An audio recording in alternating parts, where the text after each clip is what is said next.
Hello and welcome to the new season, season 5 of the Ebb and Flow podcast with me, Solomon Ezra Berezin. Thank you for all your listener support so far. I'm really looking forward to this new season focusing on holistic wellness and Hasidic Jewish wisdom so we can each thrive in body, mind, and soul. I'm also looking forward to sharing more podcast guests with you, along with other content here and on my YouTube channel, Solomon Berezin. If you're new to this show or if you haven't seen it yet, a good place to start is the recent video or podcast trailer entitled Ebb and Flow, Holistic Hasidic Health. In that video or audio, you will hear all about this new season, who is it for, my newsletter that comes out every Friday, and my coaching services. Now onto the show. My guest today, Rabbi Alon Rom, is a rabbi in Sfat, Israel, who spent the last 20 years scouring every Jewish book he could find that talked about higher conscious living, personal development, and coming closer to God. He studied in the most prestigious Kabbalah academies in Israel and with the true living masters of our generation. In addition to being an ordained rabbi, he became a certified master NLP and TFT practitioner and certified professional hypnotherapist. He's taken all the knowledge and experience from the last 20 years and created Geula Coaching. Geula means redemption. The world's most professional Torah-based coaching program that seamlessly integrates it all. You can check out more about Rabbi Rom, like the video we mentioned in today's podcast, about his journey from Buddha to the Baal Shem Tov, his journey back to Judaism, on his YouTube channel, Rabbi Rom, and you can learn more about him on his website, www.rabbirom.com. Please leave a review about the show and today's guest on Apple Podcasts, and head over to solomonezra.com or follow me on Instagram at king_Solomon8 and Facebook Solomon Ezra Berezin to learn more. Make sure to do something actionable with your learnings today, and be sure to let us know via message or on social media. Now, onto the show with Rabbi Rom. Hey, how are you, Rabbi? Baruch Hashem, how you doing? Can you hear me? Great, thank God. Yes, I hear you loud and clear. How about you? Yeah, amazing. Yeah, great. Awesome. I messaged you before. I felt like talking with you. I've watched your videos a little bit, and when I first came across the one of how the title From Buddha to the Baal Shem Tov, it really resonated because I also have quite a history and continuing practice with meditation, and I felt like that was I would say portal to reinvigorating my connection with Judaism. And so it's awesome to have you on to start my new season. And to get that going, I'd love to hear a little bit about your journey, your story that you share on YouTube. But for anybody that may not have watched it yet, and before they head over there, love to hear it here. So first of all, so buckle up. L'chaim.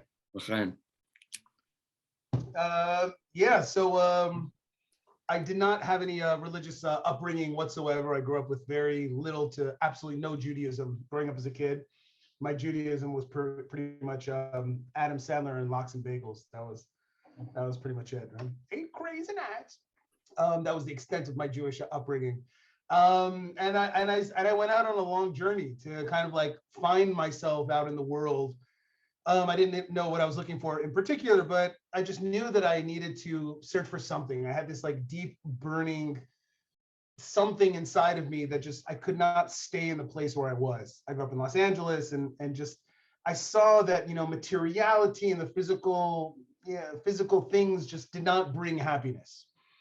And so I set out on a journey, traveled across Europe for a few years. I was there.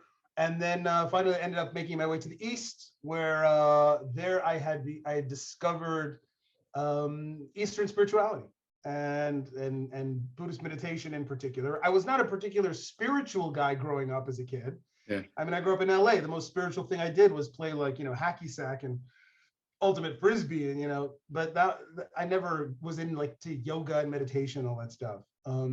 But I was in India, and I was like, you know what, I'm going to give it a shot. And you know why now? The old saying, when in Rome.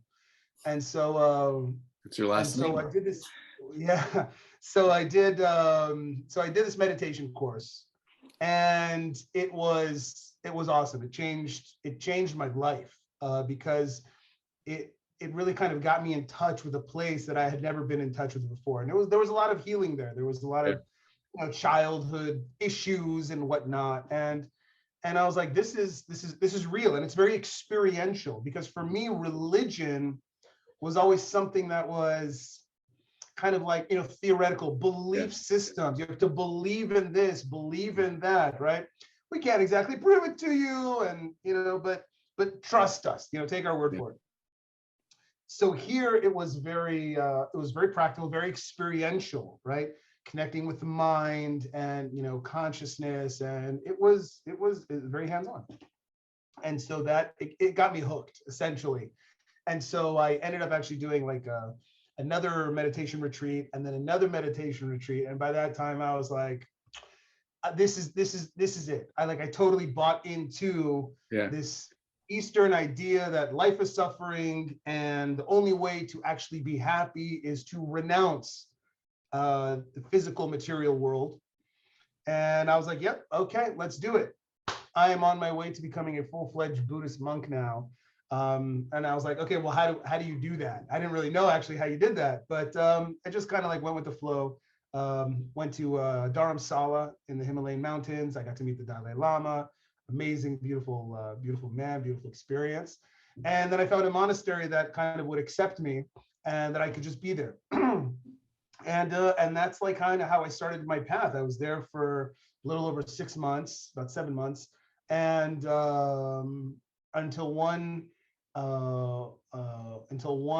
day, after about 7 months of meditating my brains out, literally like from like 5 a.m. till 9 at night, like every day, vow of silence. It's not like vow of silence, but you're in silence. You just don't have conversations with people. Just you're in your own space. I had my own meditation hut. That was cool. And I was doing it. And until one day there was this kind of epic meeting with one of the monks, and that the outcome of that meeting completely kind of reshifted the way the path that I was on. Mm-hmm. And that kind of brought me to Israel, and I decided to explore my own roots. So if any of the viewers want to see what that epic meeting was like, then you can go over to the YouTube channel and see the video. I'll let you. I love how you share it in there, and it's interesting to me, and I want to dive a little bit into the actual practice of the meditation when you were there, because through my own practice, my interest and passion with meditation never took me to the East or really anywhere. I went on a 10-day silent retreat. I went on a week-long retreat with a doctor who teaches meditations, if you've ever heard of Dr. Joe Dispenza. And so with that, though, I felt like it actually drew me closer to opening my perspectives and diving into, okay, what is the Orthodox practicing Jewish lifestyle? And it has connected me with individuals like yourself. It has connected me, thank God, with Goodman Locks, who lives in Jerusalem, the Guru Jew, and with also in Jerusalem, another podcast guest I've had. Her name is Yelet Polanski, and she's wonderful, and also Rabbi Dov Ber Cohen. And I found it really interesting. First of all, I reached out and connected with all of you guys because obviously we want the meditation practice to be very kosher, to say it easily. And just diving into just the question, what exactly was that meditation? You were saying like you didn't really have so much of a Jewish upbringing. And I had a little bit more than like what you were saying, I think like conservative. But the more and more I would get into the meditations, it drew me closer to it. So I didn't really kind of understand that when I would connect with you guys. So can you talk about what was the actual practice with the meditation, because I still find that it's with our science today that we have researching it, it's so profound on healing the body, spiritual connection, everything. So please dive into that. So, so again, the meditation that I was doing was, this kind of very basic Vipassana, Buddhist meditation, and really, and what it basically comes down to is kind of putting the external world on hold and now turning the attention inward. Yeah. And if I can, just sum it up very generally, kind of this idea of looking within and paying attention and just being aware, right? This idea of mindfulness, right? That's kind of like the catchword, right? Which is just being present. And that is it's a very awesome experience for people, especially we grew up in Western society, Western culture, which is very, hustle culture, so to speak. And it's very external. We're always out in the world. Yeah. And we very seldom take time to pay attention, to become aware of what's happening inside. And so the foundation of really of spirituality, quote unquote, is the ability to kind of be able to have that sensitivity to what is actually going on. And so I would not say it's a particular Eastern thing. It's not an Eastern thing at all. It's an awareness thing. Yeah. Well, it even came from Abraham. Like there's a lot to talk about Abraham. I talked about that on the other podcast, but it's a human thing. It's a universal. It's a thing of consciousness, meaning the human experience has the ability to experience the external, but it also has the ability to experience the internal. And especially in our tradition, we kind of got out of touch. We lost touch, or we got out of sync with being able to be more aware of what's going on inside, on the internal, the pneumius. And we got very much focused on what's going on outside, right? You got to do, there's mitzvahs and this, and it's very outside. And even God as this, so to speak, external character that we are in a relationship with.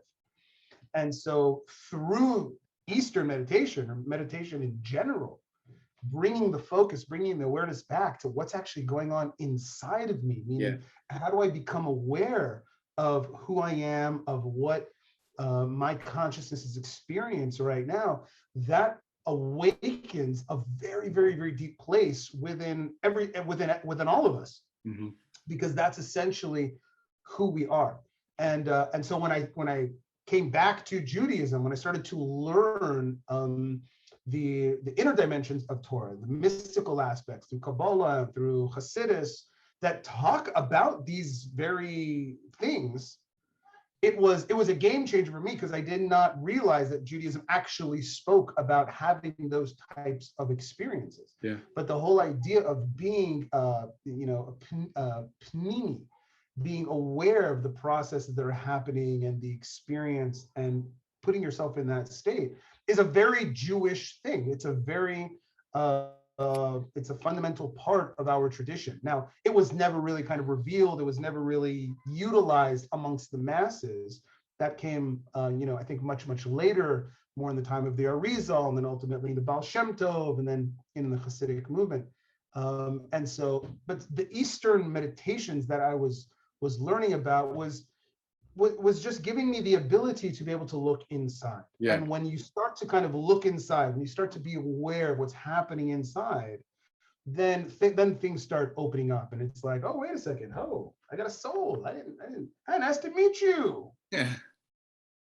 So it was an important step. It was an important discovery. Yeah. It was an important discovery for me, but I can't say that there was something inherently unique to those meditative techniques and exercises, which is why once I discovered it within the framework of Judaism, it was unnecessary to say, because people ask me all the time, do you still meditate, right? Do you still do your your meditations, Thanks for right? asking one of my final questions, but Right. Okay. I'm sorry. So no, I'm just kidding.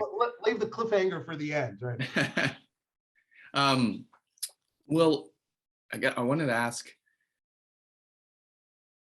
with the when you're meditating, and I'm trying to relate it to similar with my experiences as well. You come up kind of close internally with thought to a lot of layers, let's say. We could call it klipot, whatever, different things that are bothering you, worries, concerns that you in meditation learn to get beyond, to really get into the present moment.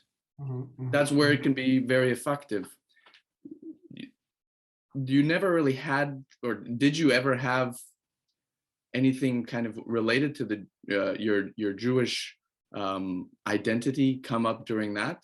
Because that when I was going through, I remember I think it was the first retreat I'd maybe gone to, you connect with your true source, your true self. And to do that, you get beyond who you are, or who you think you are. So I played sports, I played college basketball, and I remember one of the first clicks is like, oh, I am not identified as an athlete. That's just a role that I play, which on one hand transformed my performance because I'm not taking it as seriously. But then in that also, you're going past different layers. Who are you? Who am I? One of the things that comes up is religion, and Judaism was one of them. And if I was like another religion, well, then as we learn in like Vipassana and the retreats, everything is changes. Everything's transient.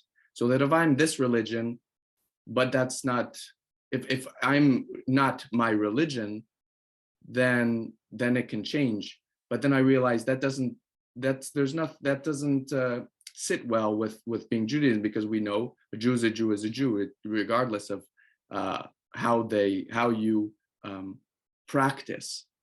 So like that came up, and I was like, I couldn't like kind of get past it in a way.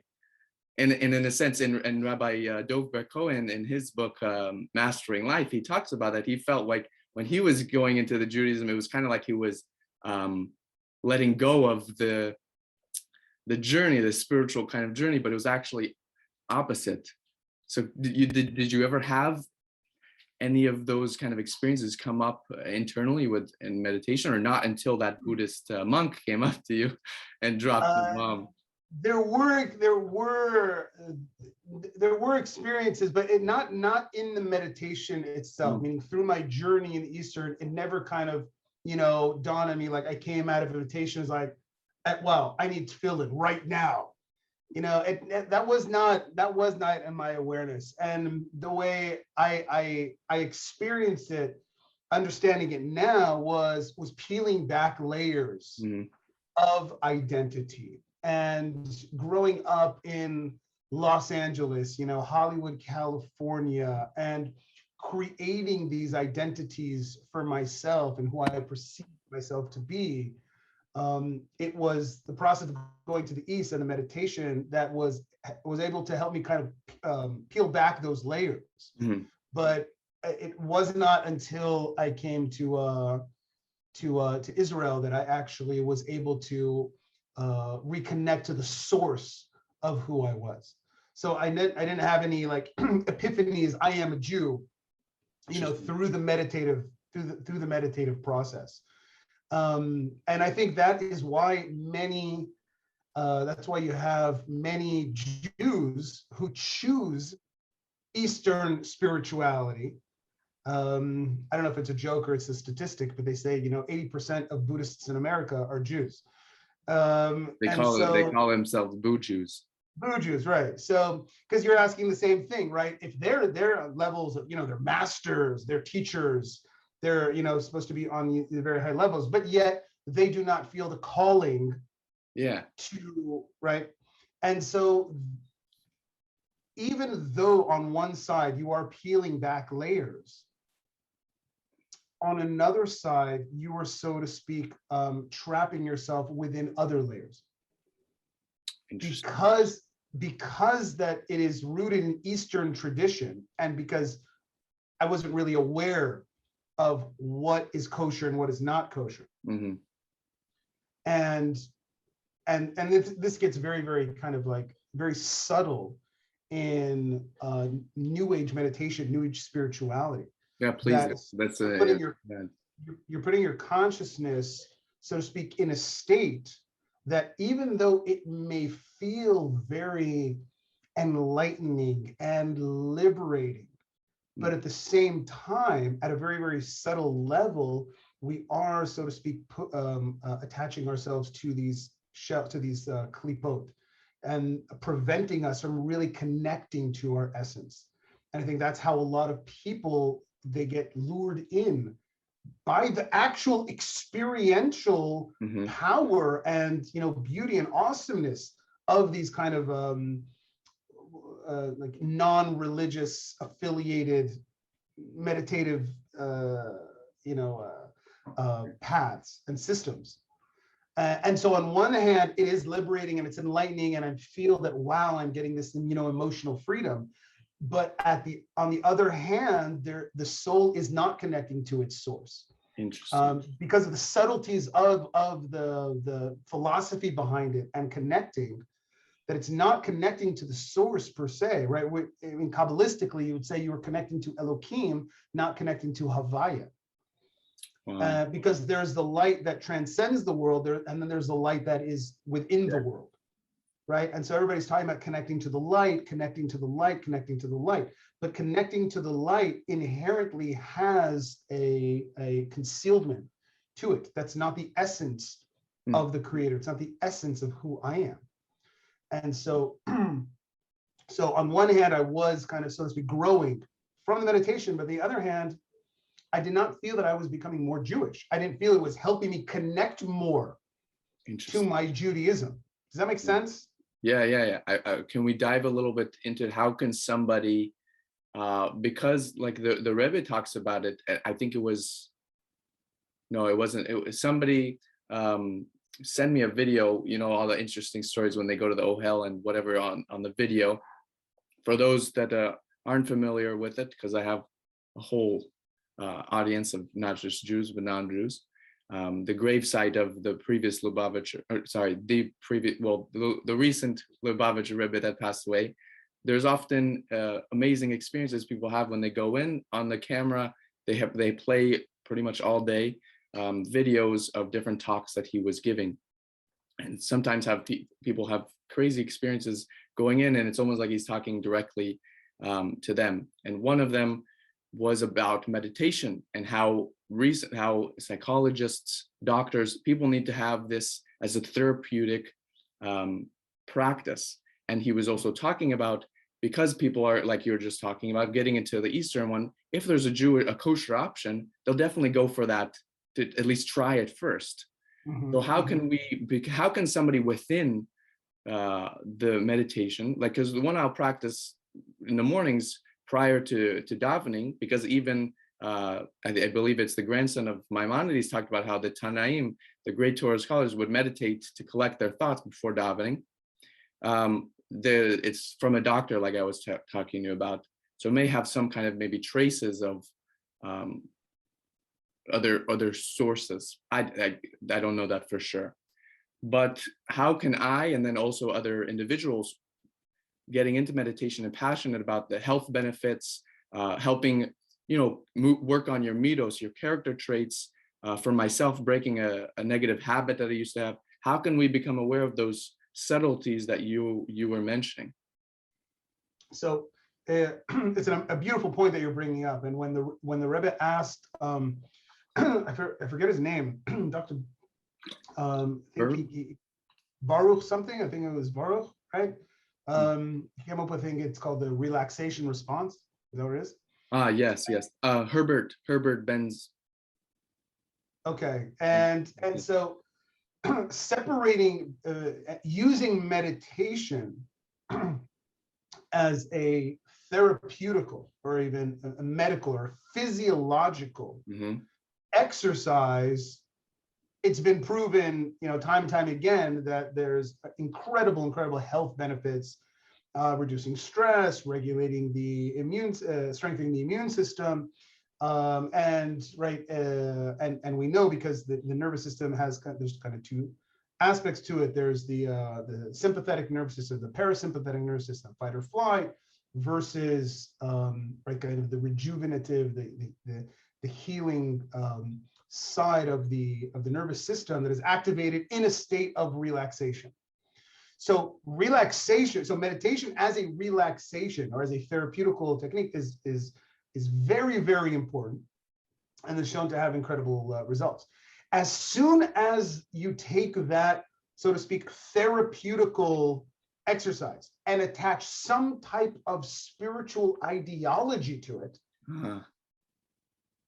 now you're working in a different system, right? Now you are not connecting to the natural, so to speak, physiological benefits of it, but now you are focusing the mind, and the mind is attaching external spiritual ideologies to the exercise itself. And now once the mind gets involved, now it's very important what your mind is connecting to, right? Because the Baal Shem Tov says your thoughts are, you are where your thoughts are. Yeah. So if you believe that the meditative practice that you are doing is rooted in some type of spiritual philosophy or ideology, then that's what you're connecting to. And for a Jew, that could have very harmful benefits. Harmful side effects, right? So on one hand, what the Rebbe was trying to do was to devoid the meditation from any spiritual, ideological philosophy. I think he even said taking it away, like not even calling something Jewish meditation. That's right. That's right. So using it strictly as a relaxation technique, as a therapeutical, because as soon as you start talking about, unified energy field and energy of field, and as soon as you start attaching any type of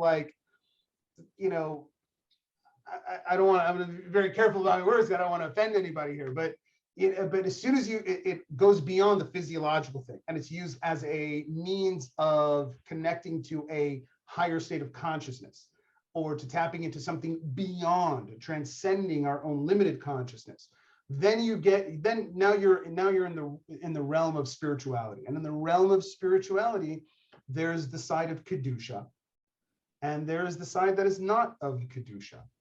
And that is something that I see it time and time and time again, that many people fall kind of for this lure of spirituality that just feels so good. It feels it feels so right.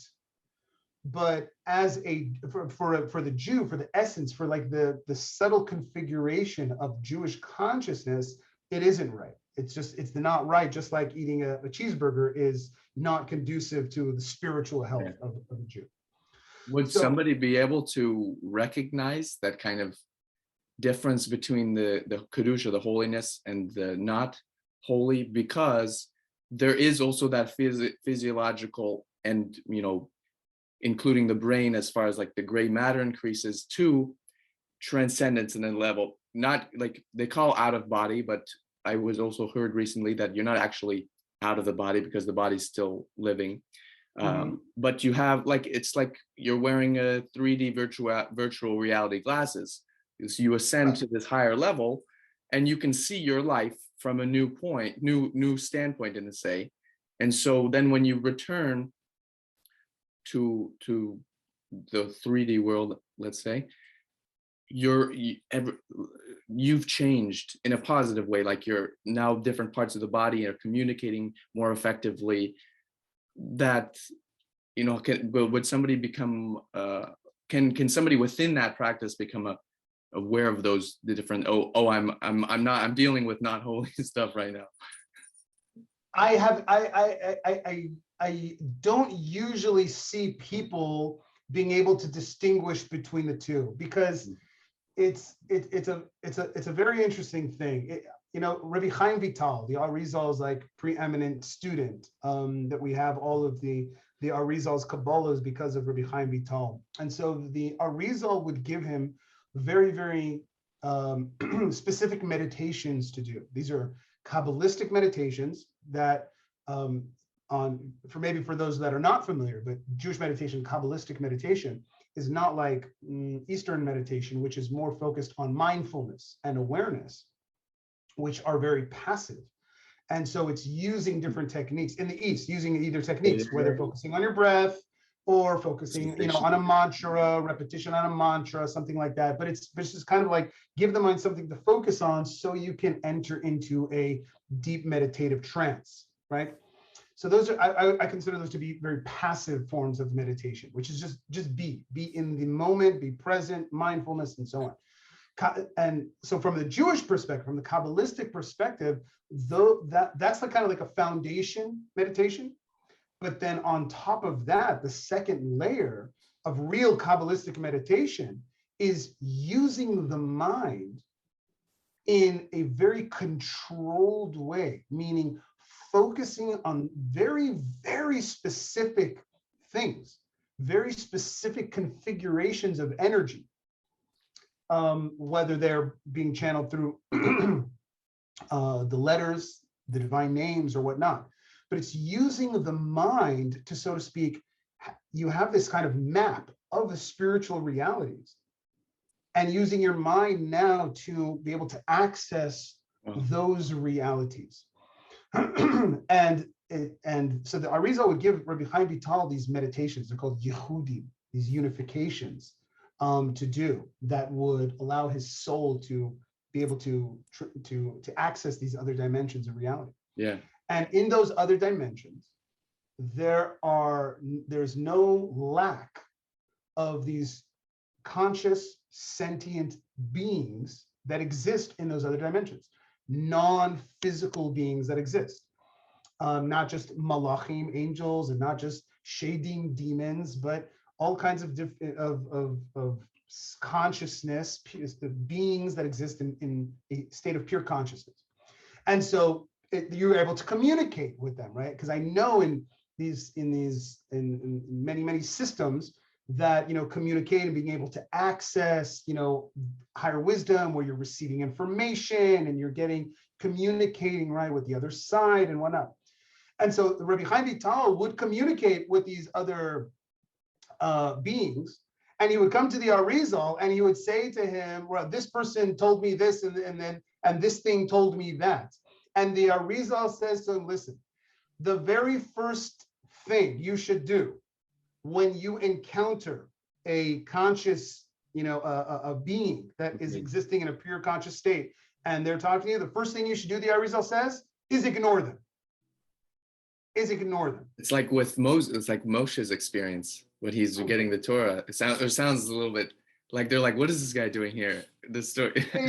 kind of, but because wow, this is fascinating. Because the Arizal is telling us that there are so many levels to reality, so many dimensions to consciousness, and that not all beings that exist at one level of consciousness are privy to what's happening at another level of consciousness. And not only that, but there are beings that could actually purposefully give misinformation. And so from a non-Jewish perspective, when we talk about, astral projection and out-of-body experiences and what this, it's like, as soon as you kind of like break through that barrier from this dimension to like another dimension reality, and there you hear, even see, and you're communicating right with spirits and these other entities.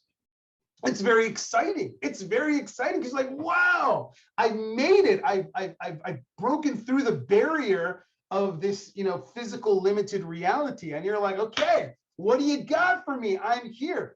Along comes the Arizal, the Kabbalistic masters. They're like, whoa. Yeah, just so you pass the barrier, like, does not mean you got anywhere. Okay, keep going higher and higher, and don't pay attention to the noise of what's going on, because there are many, many, many layers, many, many, many dimensions. Wow. And so that whole, sorry to jump in at this, that makes what you're talking about, that whole analogy of the like corridor kind of until the palace makes a little bit more sense. It's almost like you're going through all these dimensions of parties in a sense, like what's going on. That's like, and you're right. just still going to. And so we can become like almost, so to speak, spiritually drunk on these experiences, because they're very real. These are not delusions. These are not hallucinations. The mind is able to access these different layers and these different levels and different dimensions and realities, and to communicate with other entities and beings, and it's very, very real. However, from the fundamental of Kabbalistic and Hasidic and Jewish philosophy is, do not let your experience dictate to you what the truth is, right? Because your experience is always going to be subjective, and you don't know what's what's behind the corner of another level of reality. So this is where kind of Emunah comes in. And we are not using our experience to distinguish what's correct and what's not correct. But we rely on what the Torah is telling us. Wow. We rely on what the tzaddikim are telling us. They have given us the maps of where to go and how to navigate. Mm-hmm. And so what that does is give a person the proper, so to speak, filters and defenses, I could say, to be able to navigate through spiritual experiences and continuously seek to connect to the root of experience, which is always Hashem, that is the ultimate goal. It's not just to have the out-of-body experience, to be able to see what is beyond the physical realm, because that in itself becomes a Mitzrayim. That itself becomes a limitation of consciousness. And that's where the subtle trap is, because you might think, wow, I'm in a state of expanded consciousness. But it is precisely that expanded state of consciousness that will enslave you, that will trap you, that will limit you to the spirituality of a limited and defined universe and reality. Wow. Where our goal is always to go beyond all of the limitations, beyond all of the boundaries of reality. And in that state, the experience is much different, because in that state, you are not, so to speak, you're not experiencing a spiritual level, because this transcends spiritual levels itself. Because the definition of spiritual level, by definition, is limited, because it's a level relative to another level. And so we're climbing this ladder of spirituality, and the ultimate irony is that no matter how high you climb, you will forever be confined by this spiritual universe, right? And so that is never our goal. As mystic Jews, our goal is to transcend reality completely, to go to the etzem, the essence of God, right? That transcends all of reality itself. And then ultimately, we're not looking to climb ladders, so to speak. But ultimately to bring it down, like we have those experiences and that awareness to then to elevate the world. Like it's not, is that also a clue to realize, okay, I may be trapped by this spirituality thing, if it's not then translating to, help it contributing to physical action. Yeah, no, absolutely. By the way, it also sounds like that that mindfulness, all that, where that ends is where all the other stuff begins. That's also true. That's also true. Because you have to have, like, nowadays we're working with, we have to learn to control our minds. People, like the Tanya is becoming more and more popular and important today. because we need to learn how to use this tool between That's our ears. That's right. And if you mentioned the Tanya, that the Alter Rebbe says, the Rebbe Shneur Zalman, the author of the Tanya, this is a very famous saying. He says, I don't want the Garden of Eden.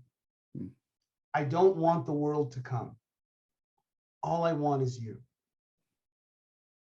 And this is it's very poetic, it's very beautiful, but it's kind of a very, very real and raw understanding of what Jewish spirituality is really about. To be able to have spiritual experiences is awesome, and everybody wants them.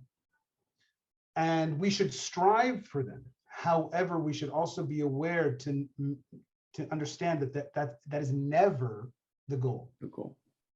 It is never the goal, because as soon as it becomes the goal, I'm in Egypt again. I'm not in the Egypt of the money and the cars and the physicality, right? That's kind of like a coarse Mitzrayim Egypt. But this is a spiritual Egypt, because as soon as the experience becomes the goal itself, I'm out of the game.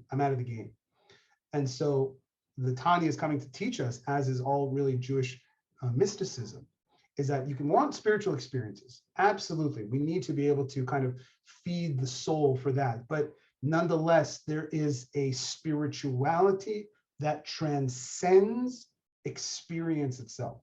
There's a spirituality that transcends all of the levels, all of the infinite levels itself.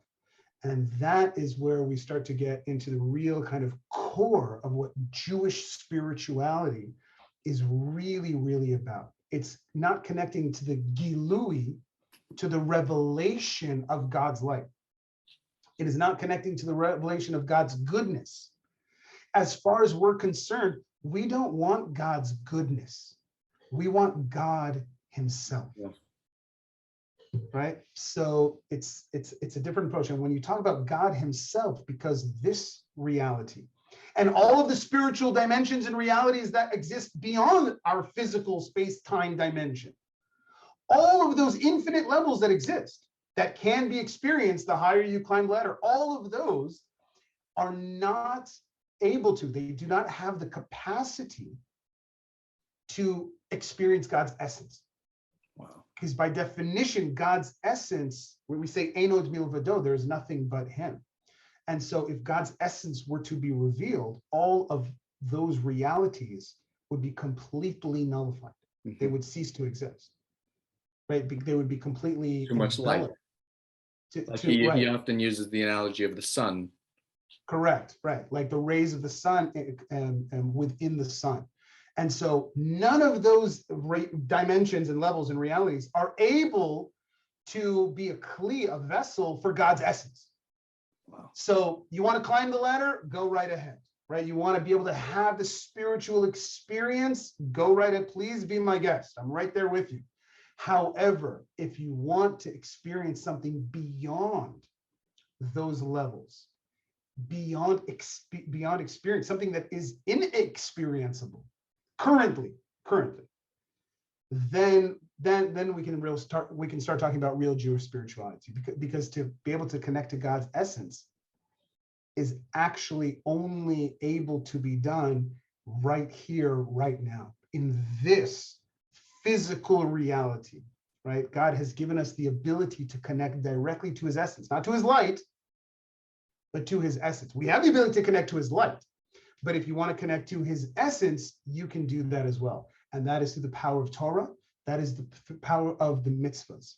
And so a person might think, okay, well, I'm learning Torah, I'm doing a mitzvah, but I don't feel anything.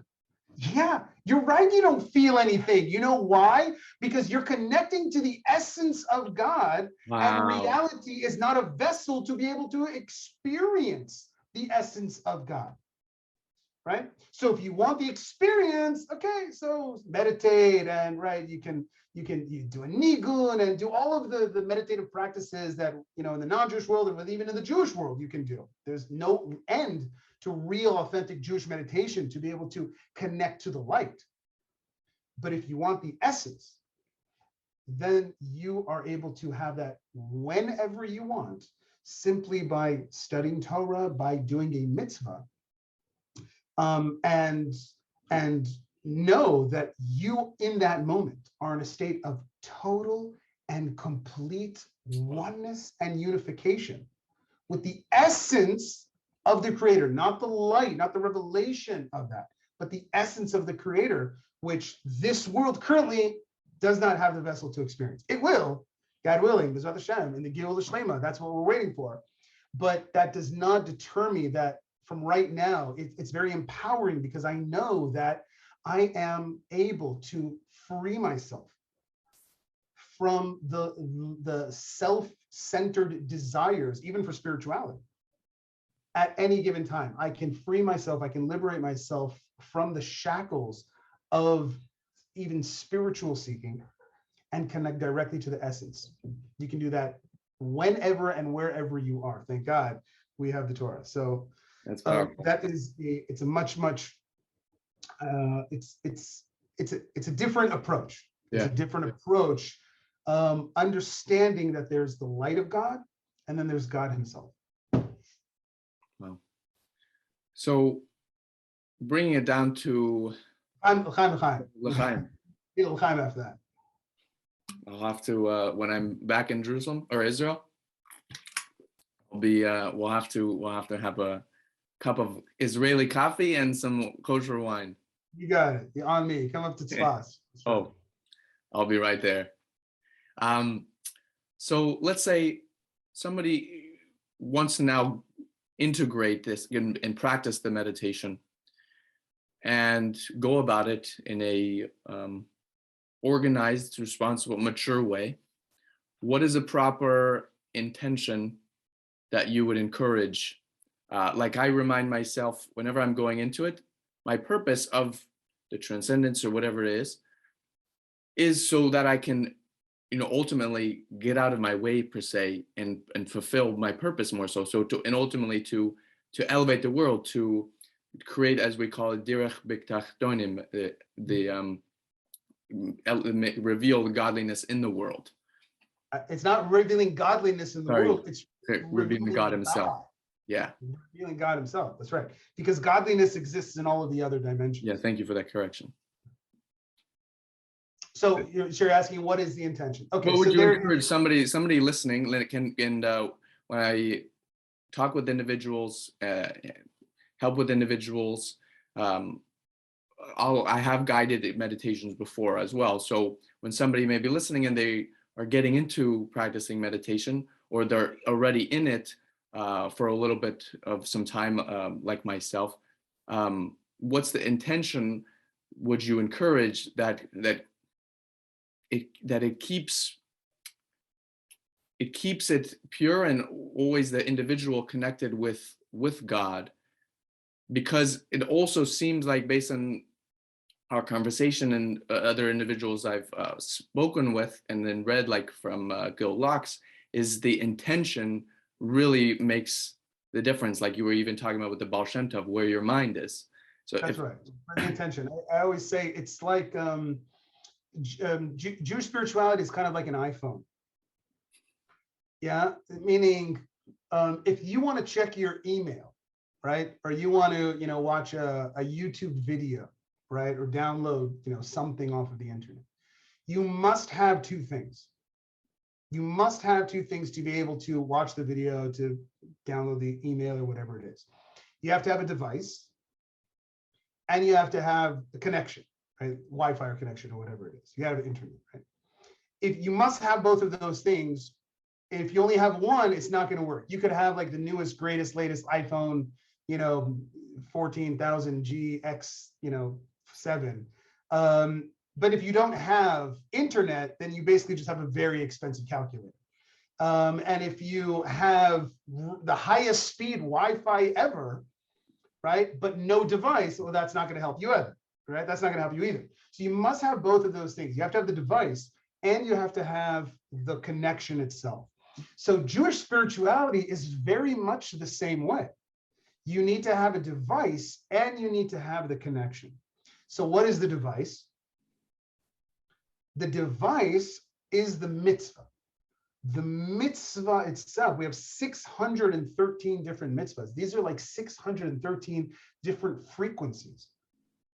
And that explains really kind of why every mitzvah is very, very, very specific.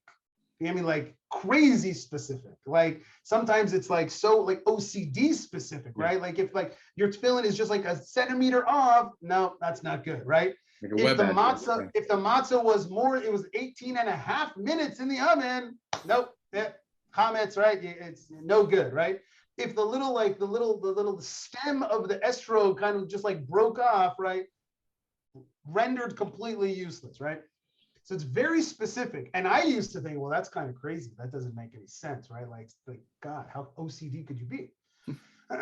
But when you understand the mitzvahs as these very unique frequencies, these channels, right? You remember what a radio is?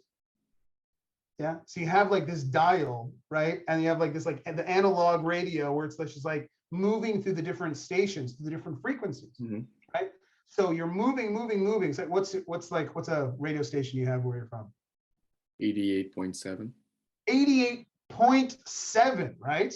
88.7. So you're turning the dial. If you hit 88.6, you're not getting it. Yeah. If you hit 88.8, you're just going to get, snow and you're not going to hear it. You have to like dial it in exactly 88.7.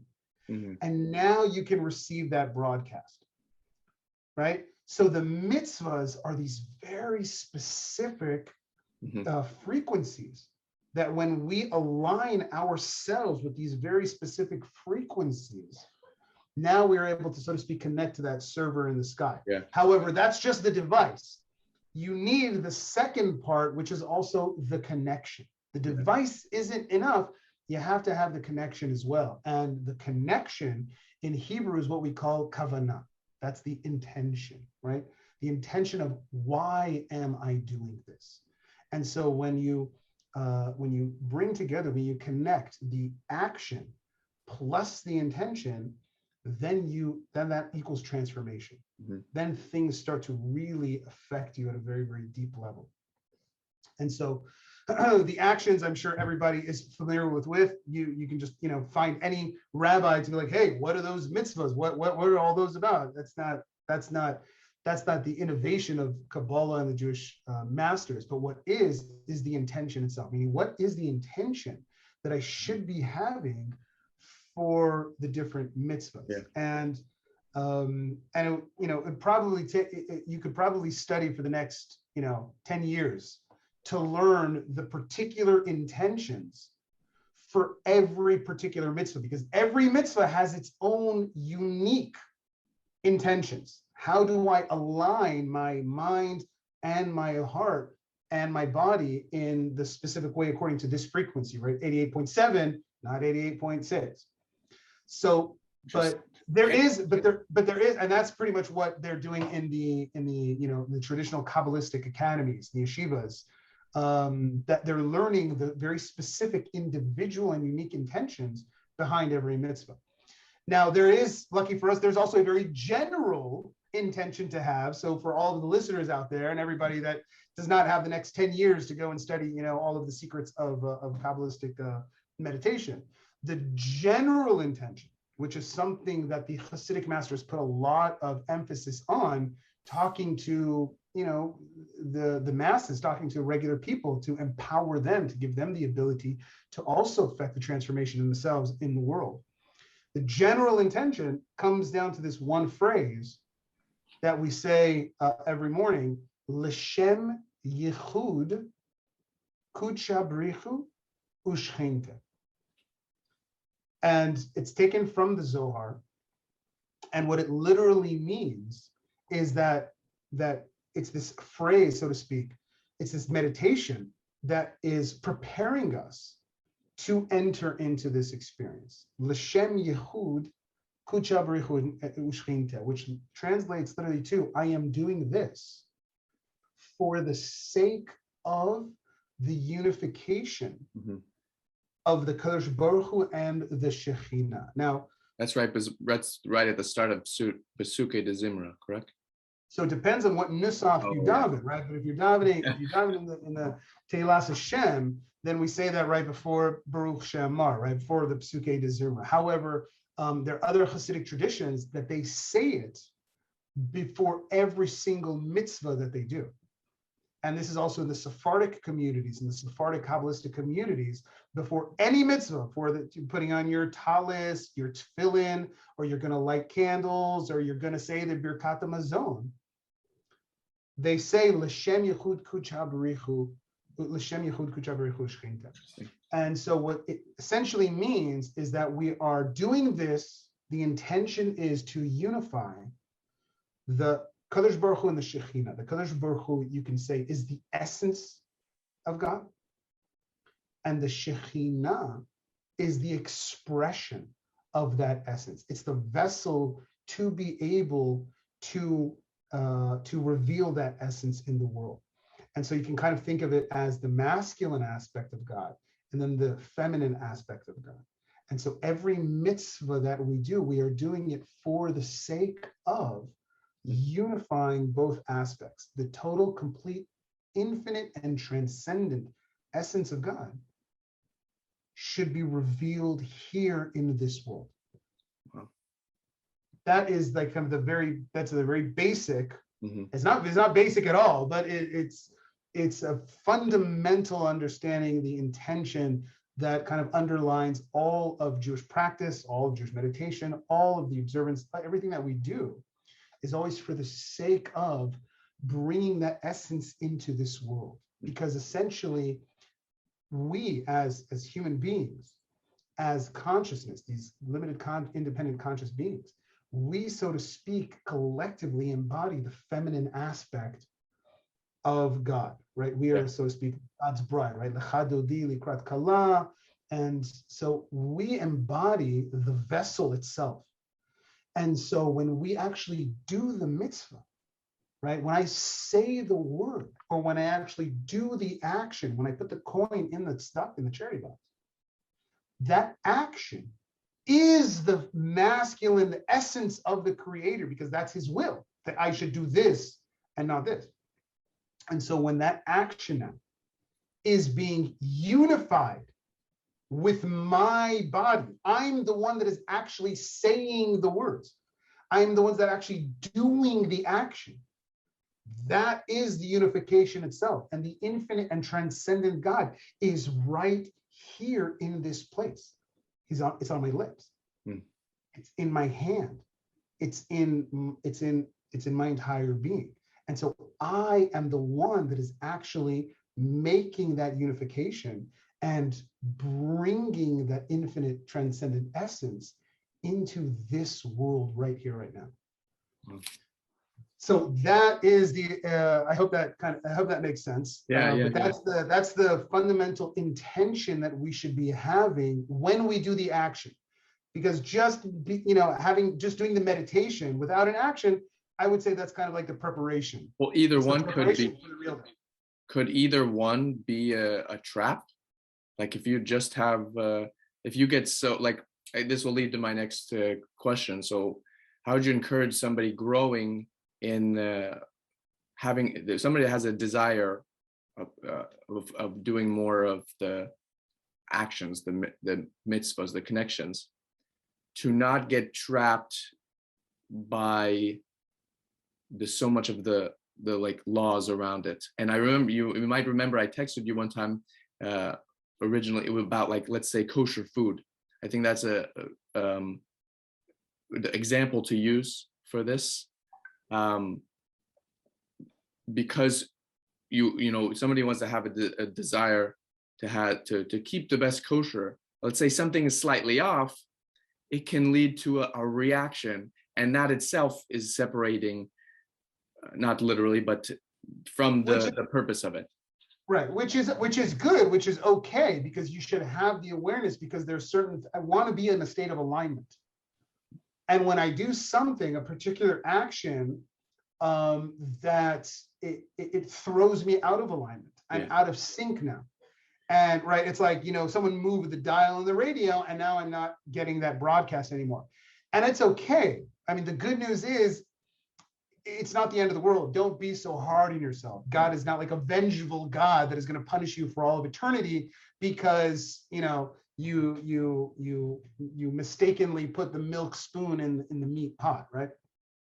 That is why we have a mechanism that is able to instantly realign us in our natural state of connection. That's what we call tshuva. To do tshuva, in my definition of tshuva, is realignment. Yeah. Right? Some people say, right, at the lowest level, at the most, if I was a regular, rabbi, because it's called repentance, right? But the more evolved and more consciously aware, they say it's to return, right? That's what the Tanya says, it's to return. And so you're returning yourself to your source. But when you break it down, what it really means is that we became unaligned, we're out of alignment. And tshuva is now bringing us back into alignment. So yes, I always want to be aware of my actions and the very specific actions. But when it doesn't go as planned, it's all right. Take a deep breath. Wow, didn't mean to do that. I'm sorry. And get right back on track and get realigned. Yeah. So there's a lot of compassion, and there's a lot of love, and there's a lot of joy. And even when you screw up, it should be done with joy, right? It should never ever put you in a state of anxiety or fear, anger. Those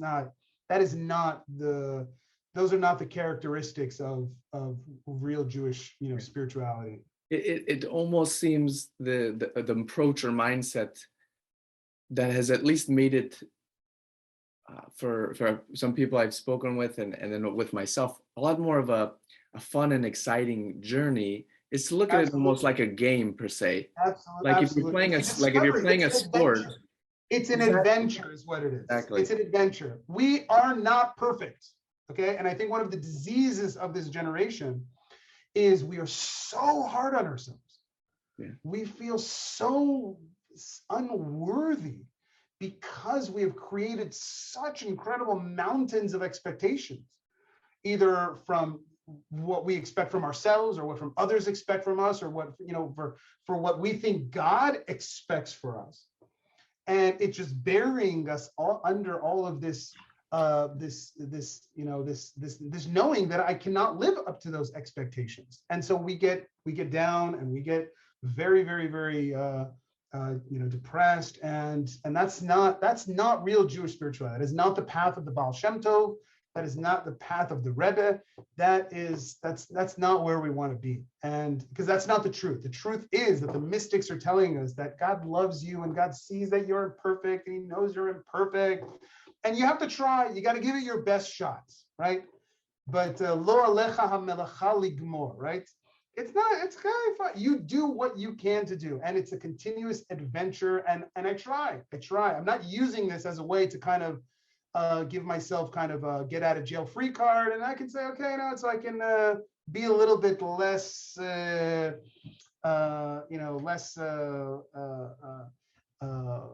responsible for all the things that I need to do. No, I'm going to try my absolute best because I want to be in the ultimate state of alignment.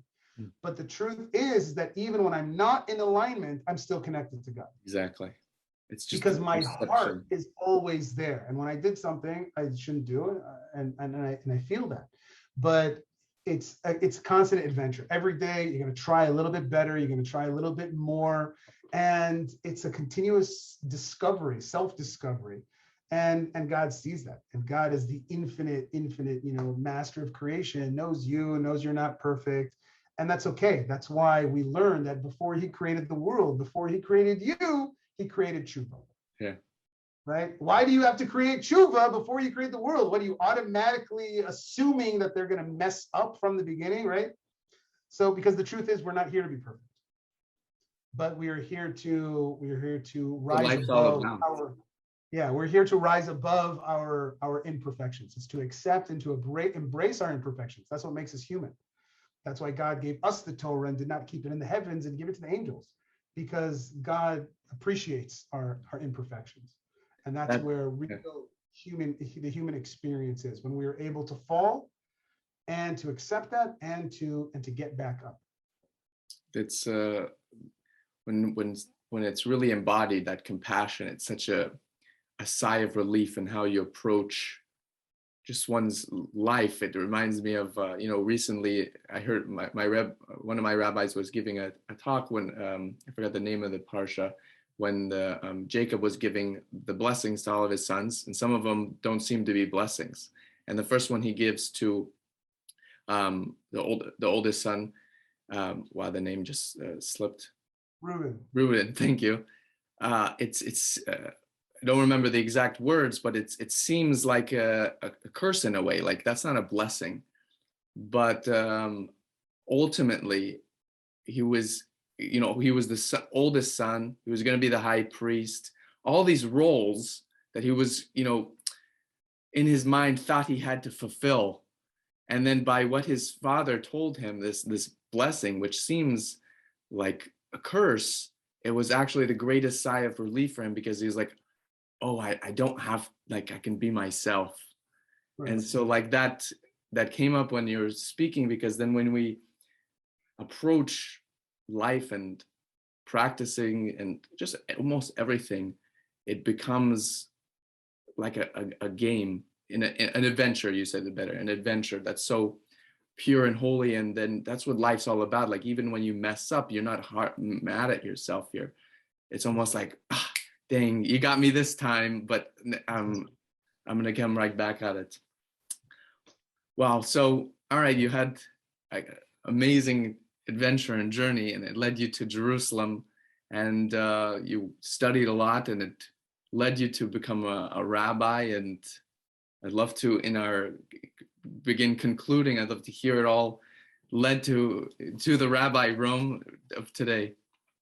Wow. So I started learning. I was in Jerusalem, and then I ultimately came up to Tzfat, which was just, it just suited my soul a little bit better. And I started learning, and I after studying and deciding to become a certified ordained rabbi myself, and to be able to kind of, so to speak, tap into my own independence and own it myself. I then realized that I had this ability, that Hashem gave me the ability to be able to explain very, very esoteric concepts in Judaism, in Kabbalah, in Chassidut. I was able to explain it in very kind of, simplistic terms, if you will, maybe to be able to bring it down to someone that maybe did not have so much of a background. And so I started getting invited to lecture, started to lecture a lot for Taglit, for Birthright, many buses that come through Tzfat, back before when buses were coming to Tzfat, pre-corona. But I was talking to thousands and thousands of American college kids every year that would come through Tzfat, and talk to them about Jewish identity and not the Judaism that they maybe were exposed to growing up as a kid, whether in the Reform movement or conservative or even in the Orthodox movement, but to get a very, very deep and refreshing look at Jewish spirituality. And so that's just kind of how it began. And people would always come up to me after the classes, after the lectures, and so do you have anything on YouTube? Yeah, like because we only talked 45 minutes, an hour, lecture. How much do you have? And so they would come up and say, do you have anything on YouTube? Do you have anything online? Can I, I want to keep in touch. I want to learn more. And I was like, YouTube, what's that? I've been living in Tzfat for 20 years. Like, I don't remember, like, I was not very technologically savvy. And it just reached a point where just people were asking again and again and again and again, like, so do you have anything online? Do you have anything online? Do you have anything on YouTube? And I was like, no, I don't have anything on YouTube. Finally heard the call. And I was like, that's it. I'm doing it, right? I'm going to figure this out. I'm going to do it. So I bought a camera, this like cheap little, camera. And I started, making videos and started recording some of my stuff. And that's kind of how it began, trying to find my voice and my ability to kind of connect with people beyond Tzfat and in the world. And it's been extraordinary, getting the responses that I get from people from all over the world, Jewish, non-Jewish, Arabs, Muslims, Christians. It's it's been an amazing kind of like enlightening experience for me, to be able to kind of be able to communicate and to be able to share Torah, to be able to share my experiences and my connection with Judaism to the world. So that's kind of how it started. Yeah. So and you're also coaching now, correct? I was also coaching, yeah, because one of the biggest things that I noticed that was lacking is that even though we have such a rich and sophisticated spiritual system, there is a lot of emphasis on what to do. Mm-hmm. But it was very, very hard for me finding books that were teaching actually how to do it.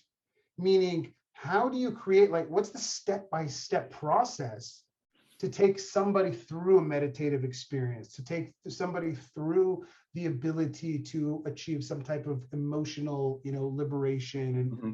and so that was, I kept searching. I was searching. I was reading every book that I could find. And, it's like here in this book and here in this book and here in that book. And, it's in the Piasetzna Rebbe, and it's in the Netivos Shalom, and it's in the Noam Elimelech, and it's in the Tanya and Likutei Moharan. And there's like bits, but there was no like one definitive book or someone that just kind of like put it all together and like, this is how you actually practically apply all of this Jewish spiritual wisdom. Amazing. And so that's kind of where I started to formulate, these processes, these formulas and systems, incorporating all of the spiritual wisdom within all of the different books, and to be able to create a path for somebody to be able to do it in a very systematic and simplified way. Step by step. We'll have to keep in touch and perhaps do another one, because like I was asking earlier on in this in our call, that's exactly it. How do we take all these benefits from the meditation and perhaps we'll run a Jewish spirituality retreat at some point. Amen. In the works. In the works. When you were talking and you're saying you realize this gift you have, and you've expressed it a lot through our conversation. So first of all, thank you, of being able to reach out and speak clearly and relatably to different communities. It reminded me of a deep insight I learned. I have it just pulled up right now in the Gemara on brachas, which Gemara on prayers or blessings. We have one of them that says, how do you know when it is light enough to say the Shema outside? And it says, if you can recognize your friend that's 6 to 8 feet away from you, it's that's when you know it's light enough. And dawn. Then dawn when it's dawn. And then I heard this deeper insight that I'm just reading it off my computer, but it looks like I'm not looking at you. It says, on a deeper level, there are friends that are part of your culture, which is like a 1 feet, where you're not sure if you can say the Shema, but the one that's outside of the culture that you can recognize as your fellow, then you can say the Shema. You can embrace that oneness and love for everybody, not just the inner circle. So I think it's beautiful in what you'll be able to do is you're speaking to not just people in Sfat per se, or the people that came on Birthright. Well, that actually more fits the example, but the kids that come on Birthright, people that watch on YouTube, which I highly recommend people going to check out Rabbi Rome on YouTube, especially we talked about at the beginning, the first video, which is so inspiring and so cool, and how you impersonate the Buddhist monk's accent. But Rabbi, it's been an absolute pleasure. Thank you for finding the time and space to speak with me today, and I'm so grateful to have connected with you, and I really look forward to getting to Jerusalem as soon as I can, as soon as the borders open up. Amen. Thank you very much for having me. This has been really fun, and I want to bless you that you should be successful and also spreading your light and spreading your message and doing God's work in the world. This has been amazing, and you should have incredible success. Thank you so much. How can people reach out to? Do you have a website other than the? I have a website. You go to rabbirome.com Okay. and sign up for the newsletter. There's stuff to see there, and of course through my YouTube channel. And yeah, Awesome. and lots of more stuff in the works. So Have a lichtige week. amen. You too as well, my friend. All the best. Take Okay. care.